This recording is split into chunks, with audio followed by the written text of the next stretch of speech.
extraordinary courage. Please, can we applaud? Extraordinary courage. Thank you, thank you, thank you. Please have a seat, everyone. Thank you. It's good to be back in Arizona. It is good to be back in Arizona. Thank you all. Thank you so very much.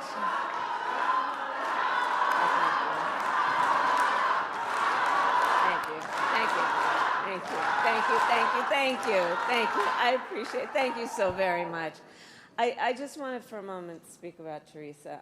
We had some time together backstage, and you know, I think that in moments of crisis, such as the fentanyl crisis,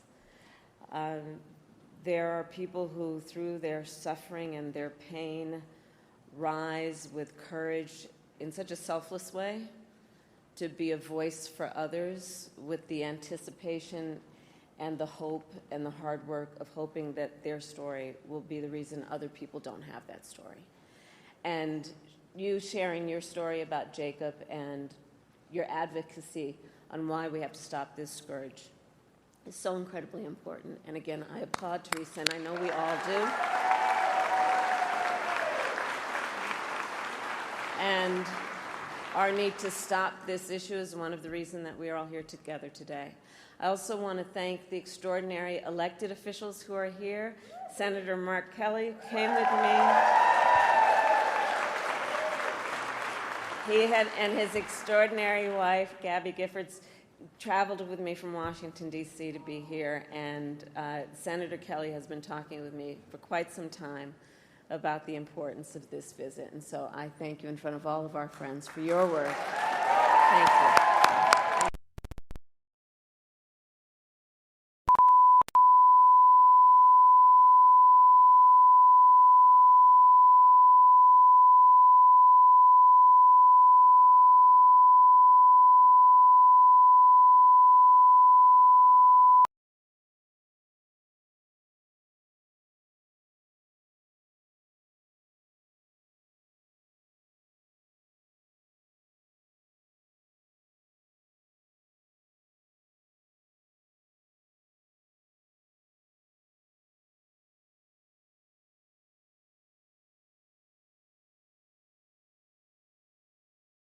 Here today. Thank you for taking the time out of your busy lives to be here this afternoon. Before I begin, I do want to say a few words about Hurricane Helene. I spoke this morning with our FEMA administrator, Chris Well, and President Biden and I, of course, will continue to monitor the situation closely. We have mobilized more than 1,500 federal personnel to support those communities that have been impacted. We have food, water, and generators that are ready for deployment. And we are working to restore power for millions of people who currently are experiencing outages. And I just want to stress, and for the press that is here, to those who are watching, the storm continues to be dangerous and deadly, and lives have been lost, and the risk of flooding still remains high. So I continue to urge everyone to please continue to follow guidance from your local officials until we get past this moment.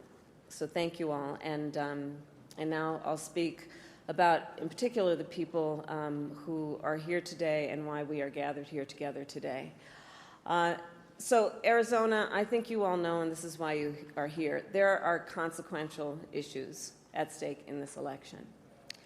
And one is the security of our border.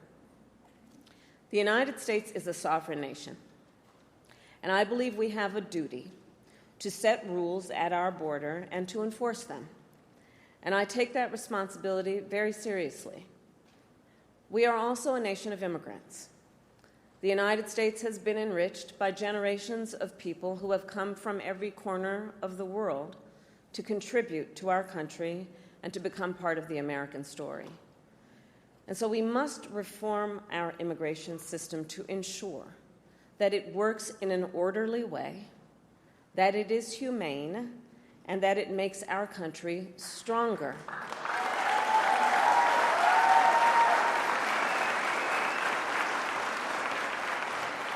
So I've just come from visiting the border and the port of entry in Douglas.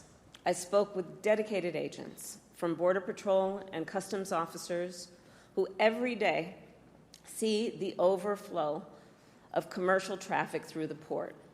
These men and women who work there and at other places along our southern border help keep our nation secure.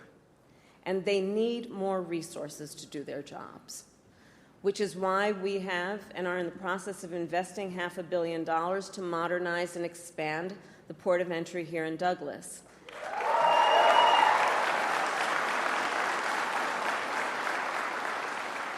And why last December I helped raise the rate of overtime pay for border agents, and also why I strongly supported the comprehensive border security bill. Written last year, as you know, by a bipartisan group of senators, including one of the most conservative members of the United States Congress. That bill would have hired 1,500 more border agents and officers. It would have paid for 100 inspection machines to detect fentanyl that is killing tens of thousands of Americans every year.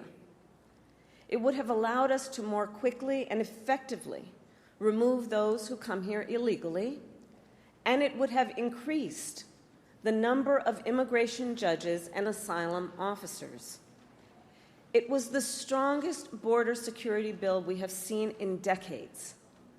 It was endorsed by the Border Patrol Union, and it should be in effect today, producing results in real time right now for our country.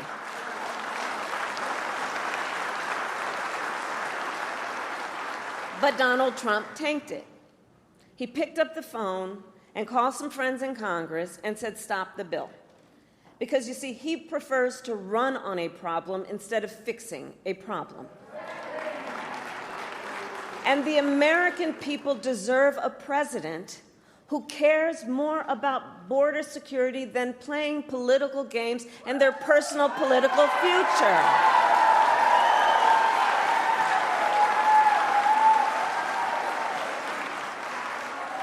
And so even though Donald Trump tried to sabotage the border security bill, it is my pledge to you that as President of the United States, I will bring it back up and proudly sign it into law.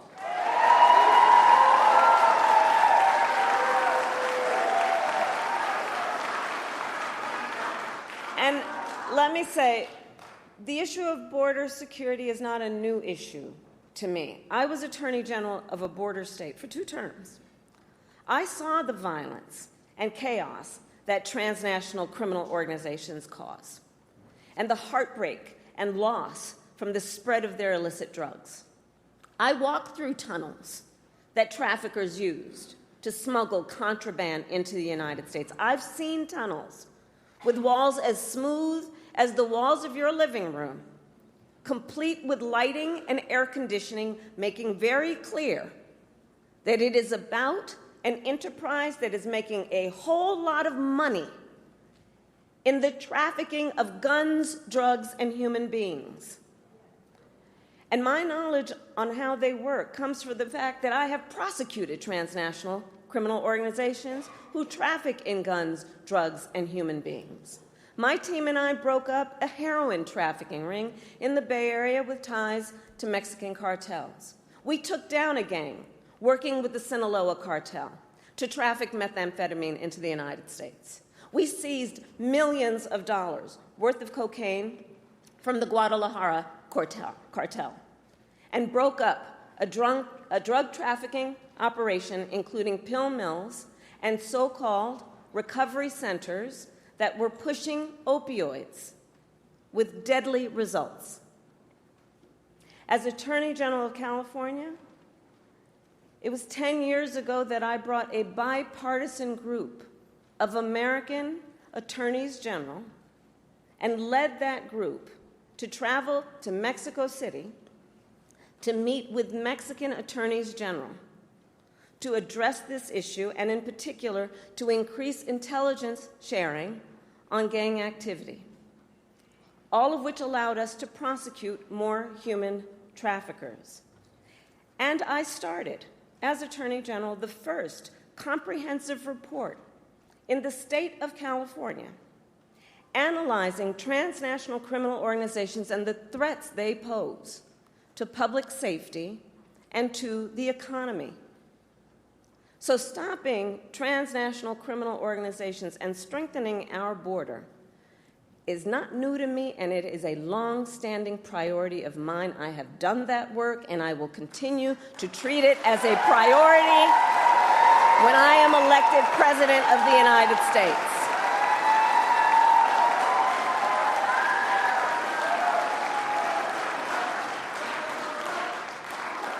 And it is my pledge to you, understanding how solutions get formed, that I will reach across the aisle and I will embrace common sense approaches and new technologies to get the job done.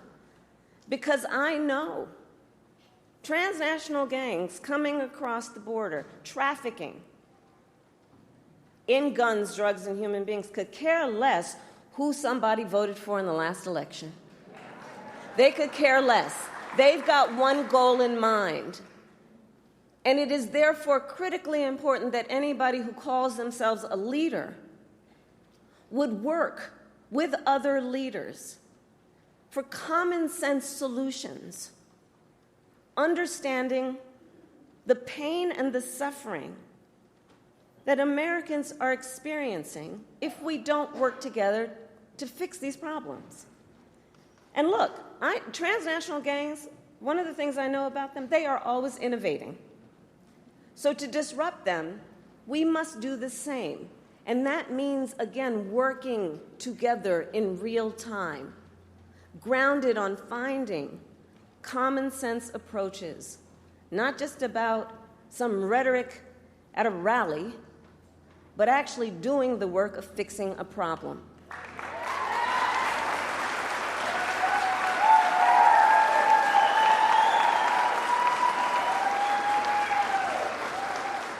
And as president, I won't only bring back the border security bill that Donald Trump tanked, I will do more to secure our border.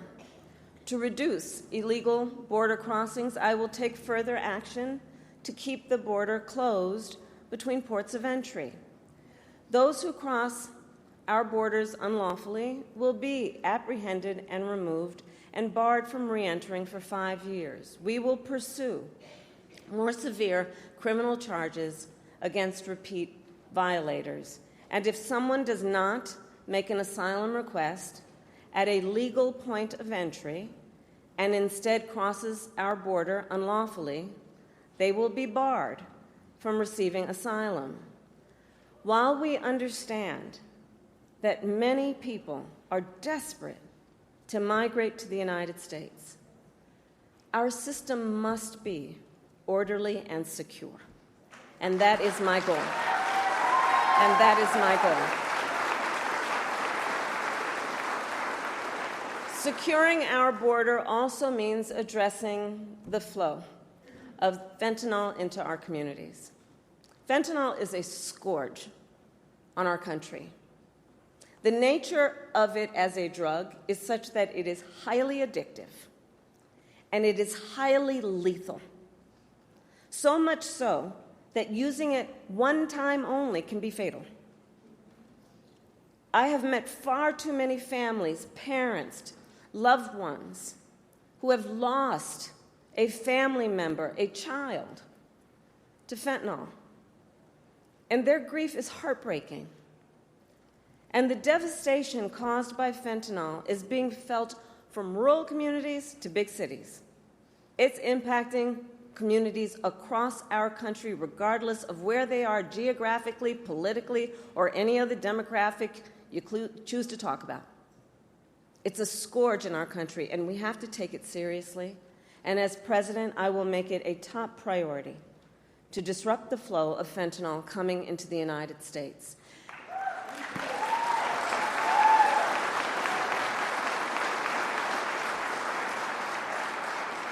And I know everyone here understands that most of the fentanyl in America comes from two cartels based in Mexico. Most often, they are smuggling it through vehicles at legal ports of entry, like the one I visited today. The fact is, border officers don't have enough resources and are only able to search a fraction of the vehicles that pass through their checkpoints. This is unacceptable. They need the resources to do their jobs. And as we could have done with that border security bill, I will surge support to law enforcement agencies on the front lines, more personnel, more training, and more technology, including 100 new inspection systems that can detect fentanyl hidden in vehicles. And we will make sure that our ports of entry, including airports and seaports, have additional state-of-the-art technology to detect fentanyl and the chemical tools used to make it. I will also double the resources for the Department of Justice to extradite and prosecute transnational criminal organizations and the cartels. Yes.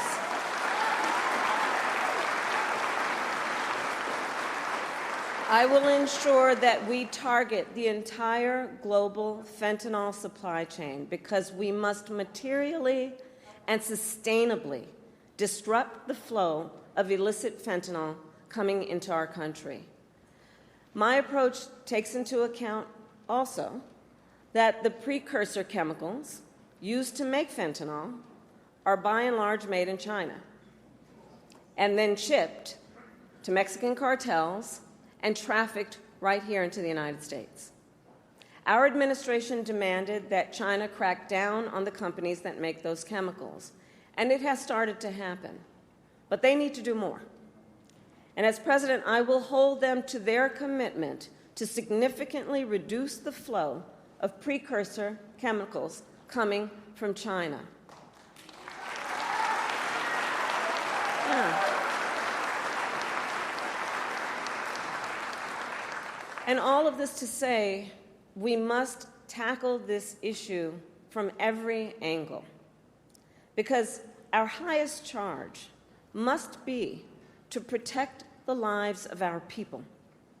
It must be to understand the pain and to have the courage to know that solutions are at hand if we focus on fixing a problem instead of running on a problem.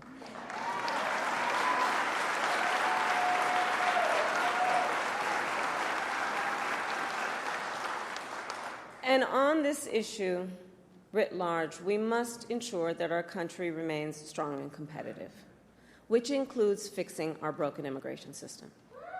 And let me be clear.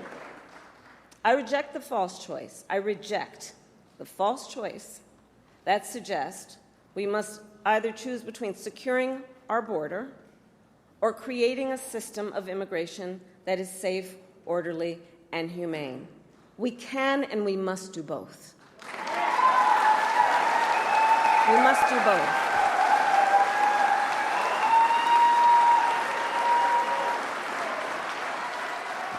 And we need clear legal pathways for people seeking to come into our country. And we must make our current system work better. For example, it can take years for asylum claims to be decided. Well, this is a problem we can solve, including by hiring more asylum officers and expanding processing centers in people's home countries. And as president, I will work with Congress to create, at long last, a pathway to citizenship for hardworking immigrants who have been here for years. For years. And deserve to have a system that works.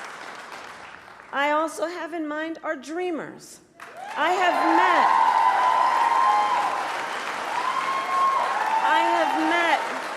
with so many of our dreamers throughout my career. They who have grown up in the United States, were educated here, pay taxes here, serve in our military, and contribute to our communities every day. They are American in every way. But still, they do not have an earned pathway to citizenship. And this problem has gone unsolved at this point now for decades. The same goes for farm workers, who ensure that we have food on our tables and who sustain our agricultural industry. And they, too, have been in legal limbo for years because politicians have refused to come together to fix our broken immigration system. Well, as president, I will put politics aside to fix our immigration system and find solutions to problems which have persisted for far too long. For far too long, we have all known this is not working as it can and as it should. And so, as I said at the beginning, these issues are highly consequential for our nation. And the contrast in this election is clear. It is a choice between common sense solutions and the same old political games. In the 4 years that Donald Trump was president, he did nothing to fix our broken immigration system. He did not solve the shortage of immigration judges. He did not solve the shortage of border agents. He did not create lawful pathways into our nation. He did nothing to address an outdated asylum system and did not work with other governments in our hemisphere to deal with what clearly is also a regional challenge. As overdoses went up during his presidency, he fought to slash funding for the fight against fentanyl. And what did he do instead? Well, let's talk about that. He separated families. He ripped toddlers out of their mother's arms, put children in cages, and tried to end protections for dreamers. He made the challenges at the border worse. And he is still fanning the flames of fear and division. And let me be clear, that is not the work of a leader. That is not the work of a leader. And that is, in fact, I think we all believe, an abdication of leadership.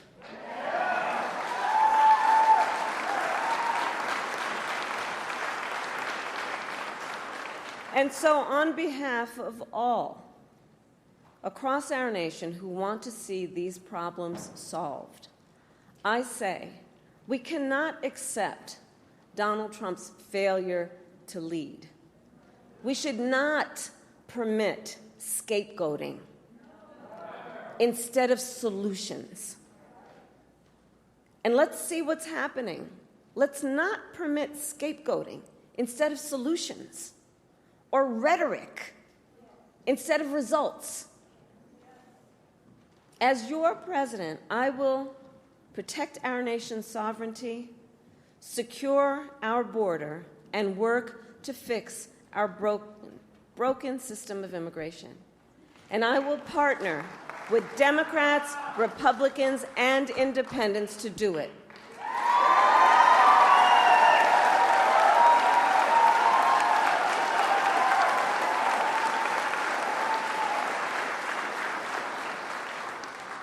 Arizona, it is time for us to turn the page on the ugly battles that have characterized our politics. And it is time to move forward together to achieve real solutions that make our country stronger. And I know we can get this done. I know we have the will. I know we have the courage. I know the solutions are at hand, and I know we are ready. And so with all of that, I say thank you.